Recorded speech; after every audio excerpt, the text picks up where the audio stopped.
Hi friends, ఈరోజు సత్యనారాయణ స్వామికి ఎంతో ఇష్టమైన ప్రసాదం షేర్ చేయబోతున్నాను. ఇది ఒక్కొక్క ప్రాంతంలో ఒక్కొక్క విధంగా తయారు చేస్తూ ఉంటారు. మా ఇంట్లో ఏ విధంగా తయారు చేస్తామో చూపిస్తున్నానండి. మీరు ఏ విధంగా తయారు చేస్తారో తప్పకుండా కామెంట్స్లో తెలియచేయండి.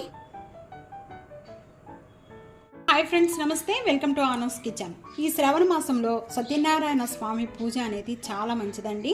సత్యనారాయణ స్వామి ప్రసాదం ఎలా తయారు చేయాలో ఈరోజు మీతో షేర్ చేయబోతున్నాను. సత్యనారాయణ స్వామి ప్రసాదం తయారు చేసుకోవడానికి నేను ప్యాన్లో 1 కప్పు నెయ్యి వేస్తున్నానండి. ప్యాన్ మెల్ట్ అయిపోయింది.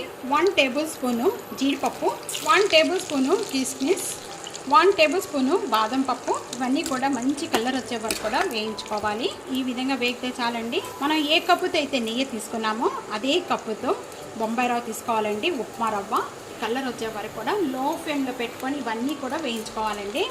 ఎప్పుడు కూడా మనం ఏ ప్రసాదం చేసుకున్నా ఆవు నెయ్యితోనే చేయండి, చాలా మంచిది. లైట్ గోల్డెన్ కలర్ వచ్చిన వెంటనే కూడా ఈ విధమైన కలర్ వస్తే చాలండి. సేమ్ కప్తో 2 కప్స్ హాట్ వాటర్ తీసుకోవాలండి. ఈ హాట్ వాటర్ కూడా దీనిలో వేసుకోవాలి. సో 1 కప్పు పాలు, మొత్తం కలిపి 3 కప్స్ అయిపోయినాయండి.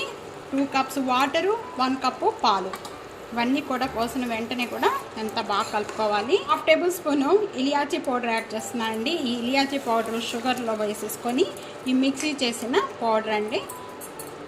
ఇదంతా కూడా మొత్తం బాగా కలుపుకోవాలి. ఈ విధంగా టైట్ అయిపోయిన వెంటనే కూడా సేమ్ కప్తో 2 కప్స్ షుగర్ యాడ్ చేస్తున్నాను. షుగర్ యాడ్ చేసిన వెంటనే కూడా ఇదంతా కూడా బాగా కలుపుకోవాలి. షుగర్ వేసిన వెంటనే కూడా పలసపడుతుంది. పలసపడి మళ్ళీ మొత్తం కూడా చిక్కబడుతుందండి. ఇట్లాగే కలుపుకుంటూ ఉండాలి. షుగర్ దీంట్లో కలర్ కానీ ఏమీ కూడా యాడ్ చేయమండి ఈ ప్రసాదంలో.